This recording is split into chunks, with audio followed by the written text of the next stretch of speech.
Hi guys, Legendarydekker here. Welcome back to Genshin Impact.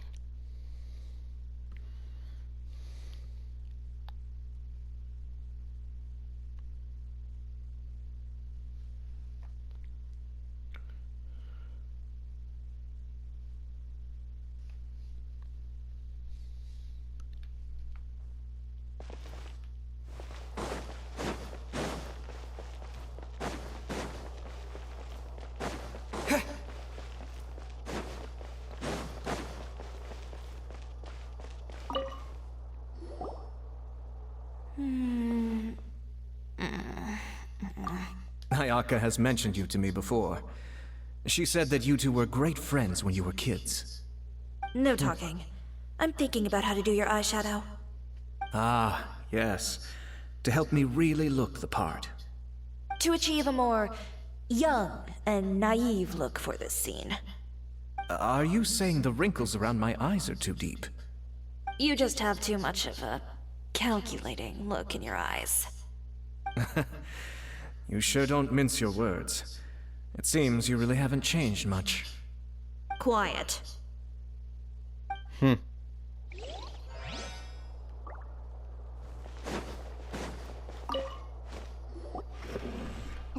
about here? A little more to the left. You got it. Hey, Yonia, do you need a hand? No, I'm fine. You know, doing the lighting is kind of like designing a fireworks show. It's interesting to imagine what kind of atmosphere the lights will create. I heard that the Traveler will be operating the camera and Paimon will be the clapper loader, right? Those roles are just perfect for the two of you. Really? Is that because it'll be easy for Paimon to hold the clapperboard while flying? Well, sure, there's that, but that's not exactly what I meant. I just think that after all your journeys together, you two must have developed a super close bond and just naturally know how to work with each other. If I'm not mistaken, the director will want the cameras rolling as soon as the clapperboard goes clack. Actually, we started rolling before that. Oh, I see. It's amazing to see the magic behind filmmaking. Yomiya, we need lights over there too. Oh, on it! I've got to get back to work. Chat with you later. Oh, it's exciting to see so many people working together to bring the film to life. Right. See ya. Seems like Yomiya's really getting into it. But Yep. she was right. We do have a super close bond, don't we? Of course. Paimon's really happy to hear that. Right.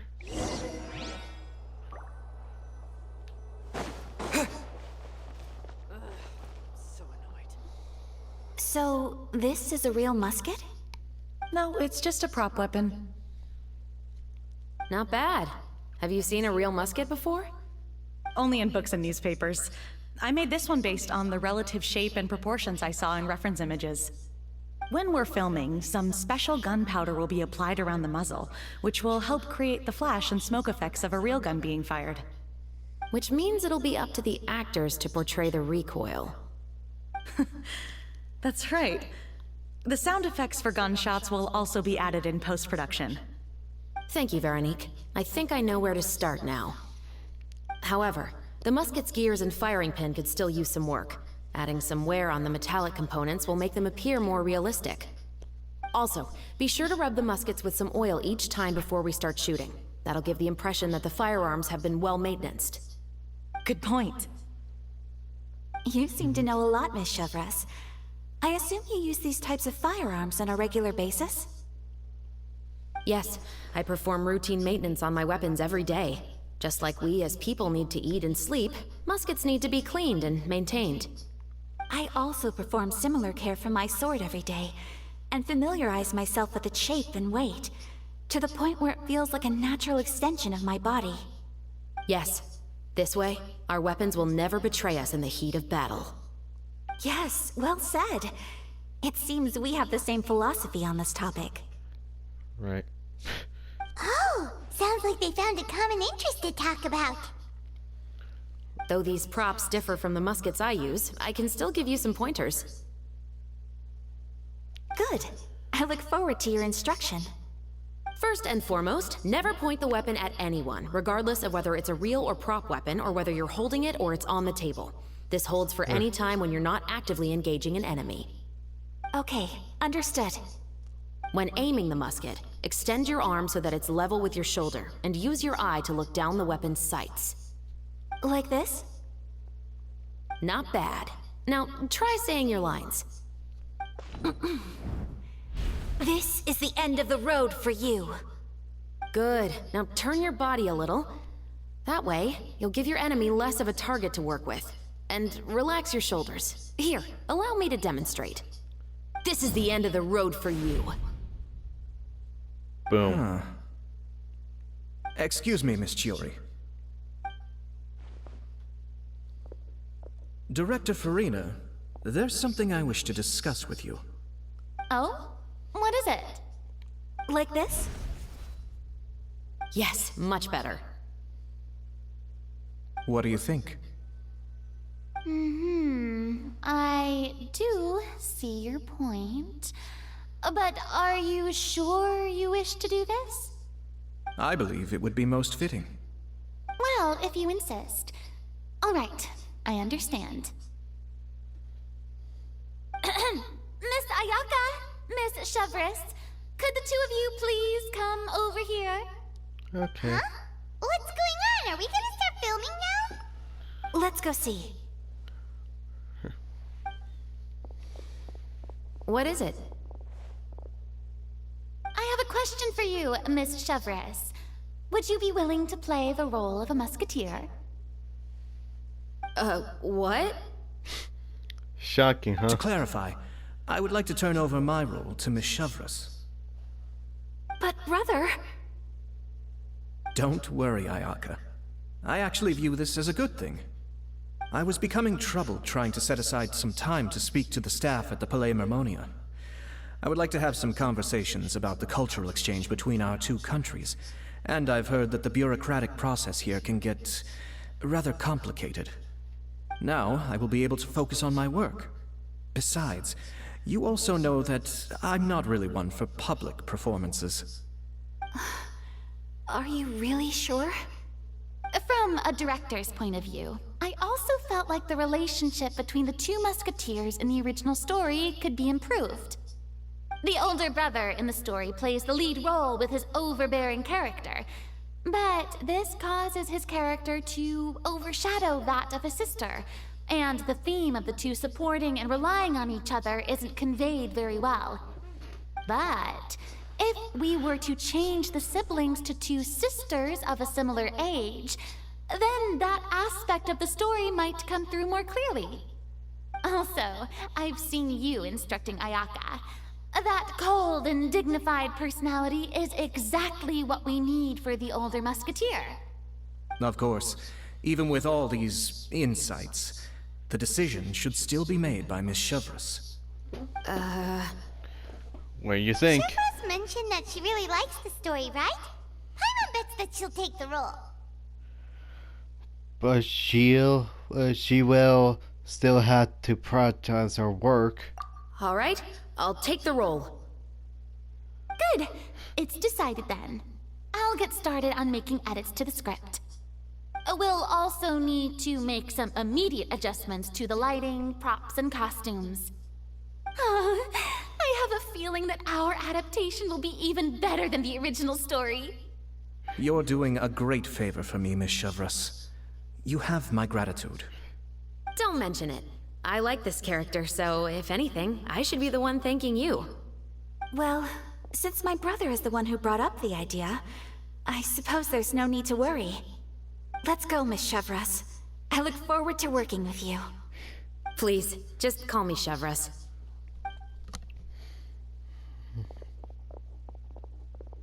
Seems like you're really going out of your way to solve the problem I was having with your makeup. Surely you jest, Chiori. I assure you that I was mostly motivated by a desire to spend more time on formal business. Oh, come on. You really think I'd buy that? According to what I've heard from Ayaka, her brother is someone who can juggle 10 different matters at the same time. I'm sure you have other reasons for backing out. Perhaps. Ayaka always said she wanted to go out and see more of the world, just like the Traveler. But I feel that she needs not only to see other nations, but also to make some different kinds of friends. I think it would be harder for her to make new connections with me constantly by her side. I would like to give her some space. Alright, go on. Spoil her some more. Ayato! It's too bad you're stepping down from the role. Paimon really wanted to see you act as a musketeer. This is justice.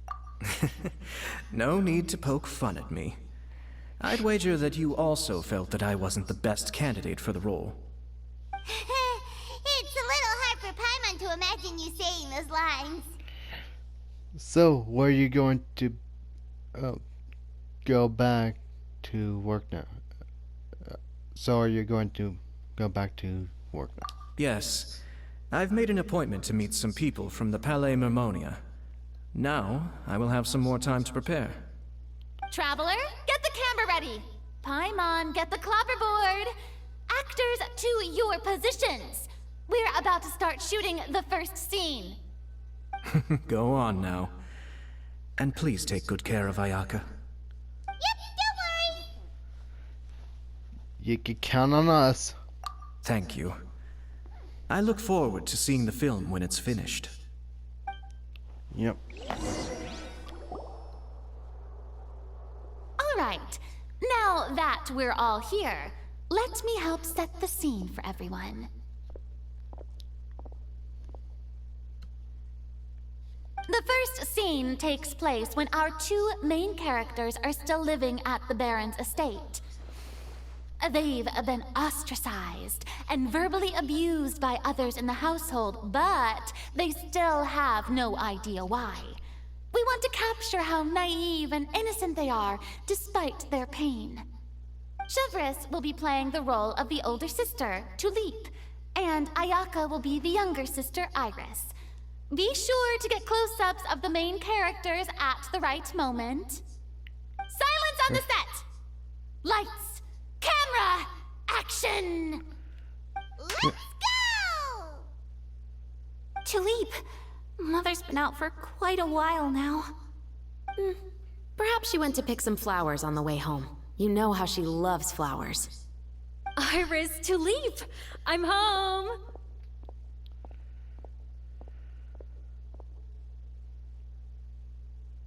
Mother, you were out for so long. We were beginning to worry about you. Oh, I'm sorry, but I'm back now, safe and sound. Here, I brought your favorite treat, apple turnovers. Mother, what are those bruises on your hand?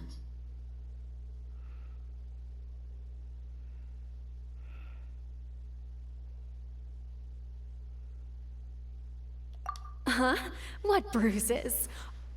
Oh, I must have bumped into something while I was working yesterday.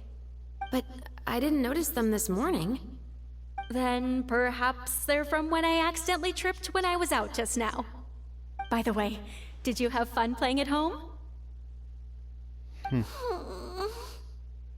What's the matter, Iris? Well, we've realized that no one really wants to play with us. They even took Iris's doll and spat at us. And they even called us names. They said we were... Shh. It's all right. Don't worry. Girls, listen to me. It doesn't matter what anyone says. Don't listen to them. No one can define you with such words. You both have wonderful lives ahead of you. Just like your names. You will both blossom like beautiful flowers. Maybe your time to blossom hasn't quite come yet, but one day, you two will bloom more beautifully than anything else. Don't let the soil you're in now ruin your future beauty. Understand? My dear daughters. And cut! Hope I did good on that part. Not bad. The actors' emotions were all on point. Let's keep that take. Also, clapper loader could avoid shouting at the start of the scene next time. Right. Got it. Great. I was a little worried that my nerves would get the better of me. What about you, Chevros? I felt fine. The lines weren't too difficult at all. Seems like Farina must have adapted the role nicely. You two were great. I couldn't tell it was your first time acting in a film. You should have more confidence. Thank you for your encouragement. Positions, everyone! We'll move on to the next scene after we try a few more camera angles. Right. This scene is when our two characters return home, only to discover their mother has been murdered. Ready? Lights! Camera! Action! Mother, we're back. Mother?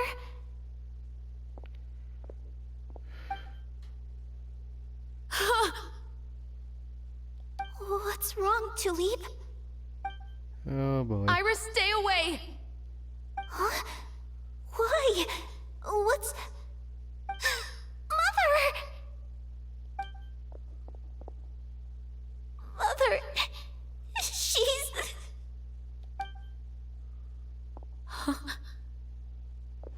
There's poison in this cup. Huh? I could have sworn I've seen this kind of cup before. Those aristocrats. They didn't even try to cover up their actions.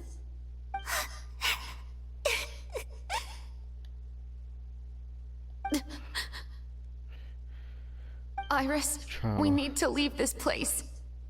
Leave? But now that Mother is gone, where can we even go? Anywhere. All I know is that we can't stay in this house. But are we just going to let them get away with this? We'll have our revenge, I promise you. Just not right now.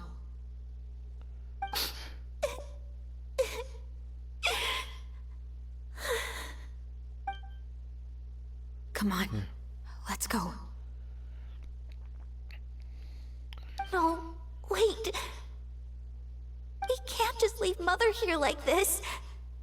At least let me leave this rose with her.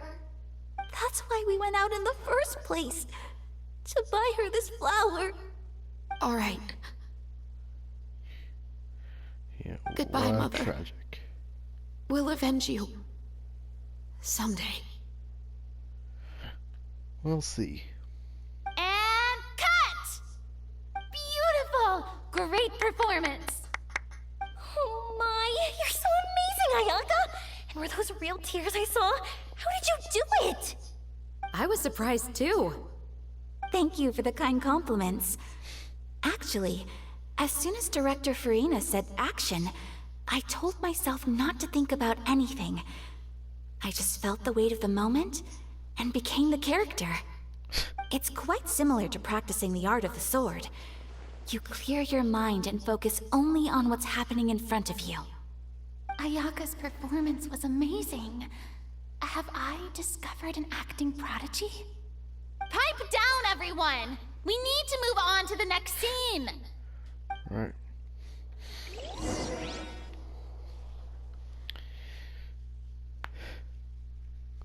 Yeah, what a tragic loss there in the scene.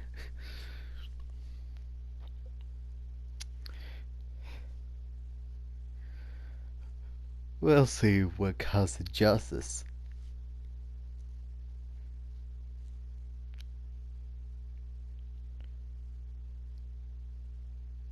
If it's gonna get me in the gaming point soon.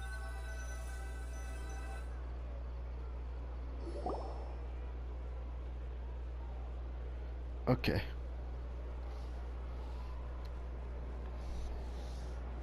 See ya. Huh? Are we done already? But Paimon wants to keep playing with the clapperboard. How do you feel, Traveler? Is your arm sore from holding the camera all day? Uh, a little bit. Good work, you two. Thanks. You too, Shivers. You were quite the actress today. I've read this novel many times before. I have a good grasp of my character's mindset. Anyway, do you remember my request from yesterday? Oh, right! We were having so much fun that Paimon nearly forgot! You have a case where the murders seem really similar to the cases in the novel, right? So, how are they similar exactly? In the story, the main characters grow up to become two musketeers, always using their guns to carry out their revenge. And on each of the victims, they place a rainbow rose as a signal that they've returned. So you mean... Yes, that's correct. We found rainbow roses just like in the novel. Seems like you're connecting the dots now. Oh, that does sound pretty concerning. Yeah, connecting the story with Especially after seeing the script today. Oh, now Paimon can't stop wondering what kind of ulterior motive the murderer might have. What do you think, Traveler? You're smart. Paimon wants to hear your thoughts. If we're only here to assist. Good. On behalf of Fontaine's Special Security and Surveillance Patrol, thank you for your dedication to justice. You're There's welcome. no time to lose. We should start investigating right away. Follow me. Huh? Right now? Well, we just got done filming all day. Paimon's so tired. The most valuable intel always comes after nightfall. They are like small, remote islands in the middle of the sea. If you don't stay vigilant, you will pass right by them in the fog. That's how one of my favorite books always puts it, at least. So, where are we going right now? Let's start by checking out some workshops that sell mechanical components. If the culprit is making their own weapons, it's very likely that they'll visit those sort of places. In here, huh?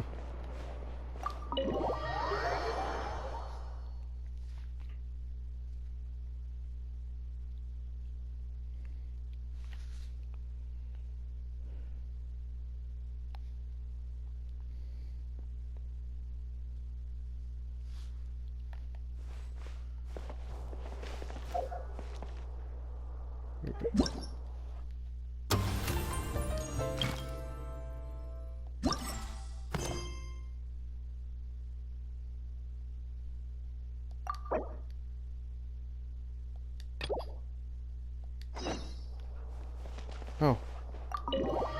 Okay.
Is that her? Huh?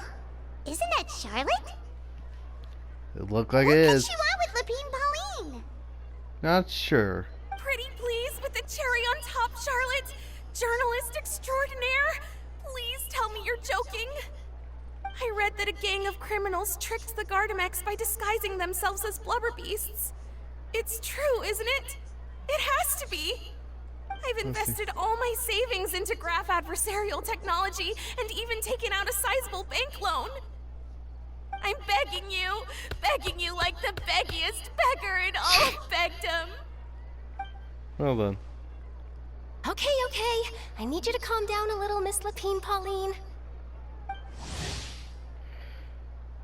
Yeah.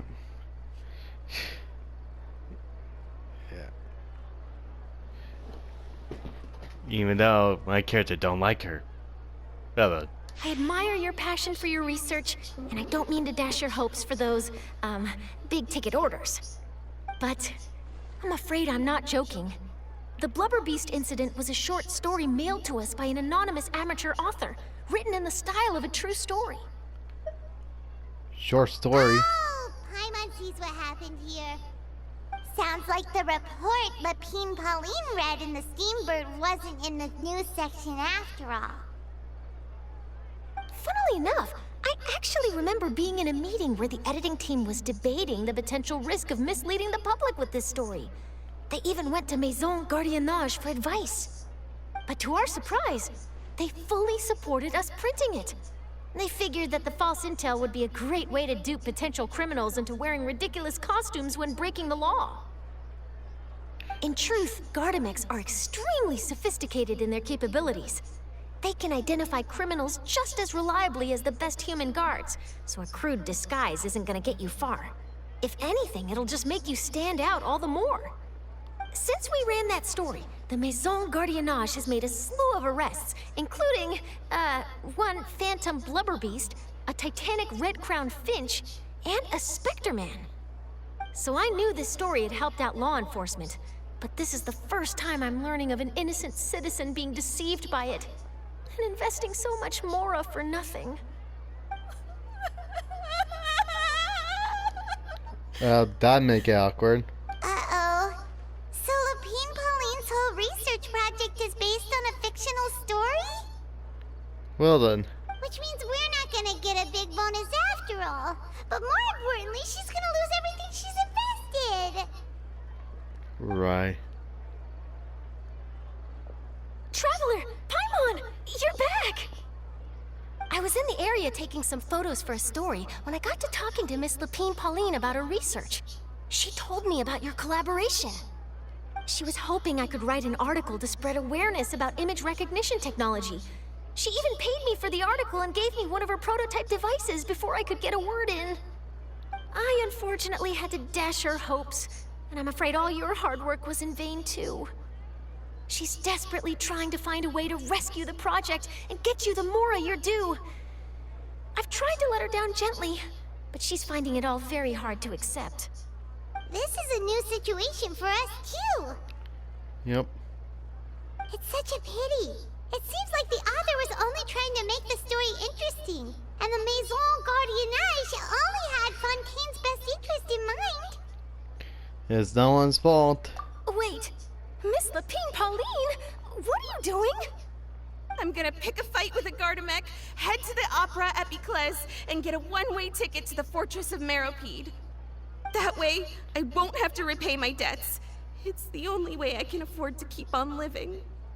Whoa, there's no need to go that far. I mean, come on, look at you. You wouldn't even dent the Gardamek's armor. In all likelihood, they'd only hold you up at the Maison Gardiennage for a few days before letting you out, and then you'd still have to repay your debts. Actually, instead of going into the technicalities of that, how much did you actually invest? How bad can it really be? 270,000 Mora. Man. Well, escaping to the Fortress of Meropide over a sum like that seems like a last resort. Surely there must be other options. Not anymore. I used to be an equipment supplier to the Fontaine Research Institute before that blew to pieces, and now I'm just a small-time engineer. I scraped together some savings over the past few years, but I put every last Mora into this project, and now I'm left with nothing. It's not just my savings that are gone. It's my whole future as a graph adversarial technology specialist and my dreams of becoming a billionaire one day.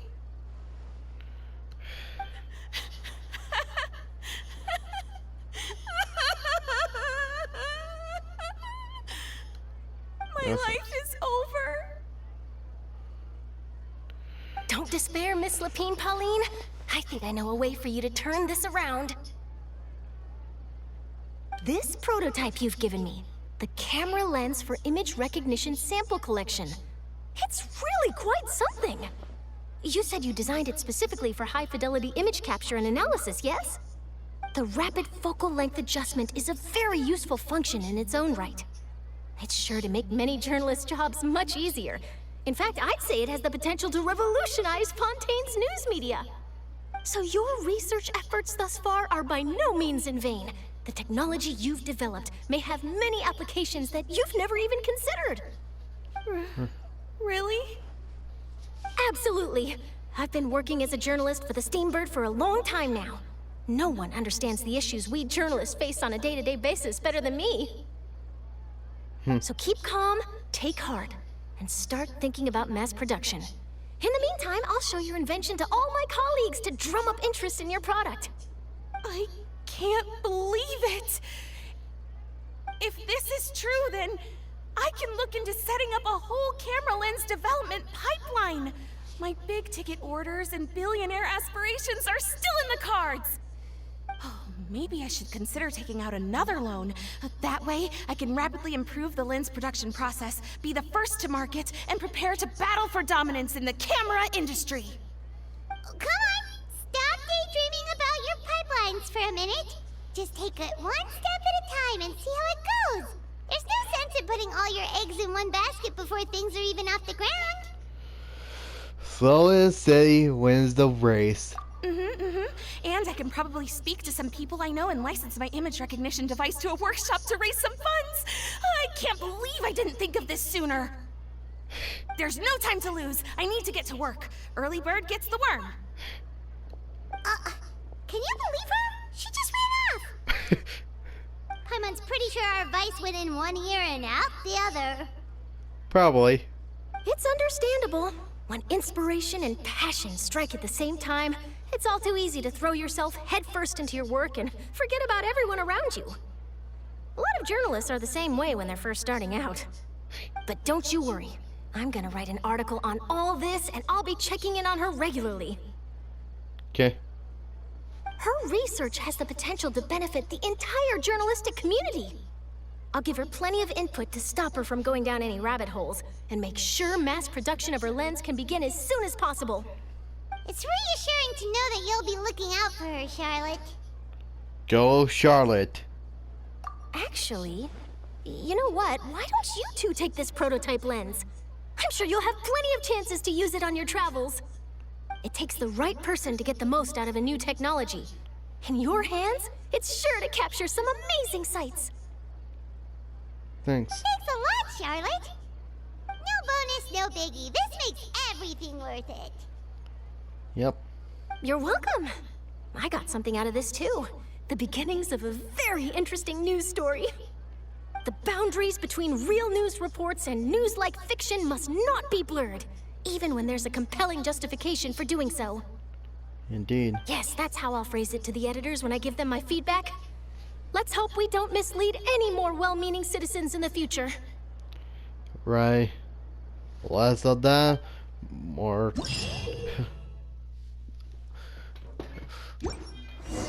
more trustworthy out of it.